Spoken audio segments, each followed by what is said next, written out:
আর কি গরম জল।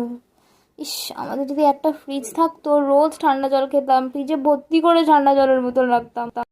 আমাদের যদি একটা ফ্রিজ থাকতো, ফ্রিজ ভর্তি করে চকলেট রাখতাম, একটা এত বড় চকলেট কেক এনে রেখে দিতাম ফ্রিজে, বরফ দিয়ে সেলিব্রিটিদের মতো স্কিন কেয়ার করতাম, আরো কত কি জিনিস রাখতাম।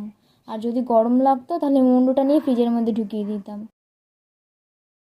বাবা, ওই গরমে আর পারা যায় না, একটু ঠান্ডা জল খাই। বেশি ঠান্ডা জল খাওয়া যাবে না বাবা, অতিরিক্ত ঠান্ডা জল খেলে নাকি আবার নানা রকমের রোগ হয়।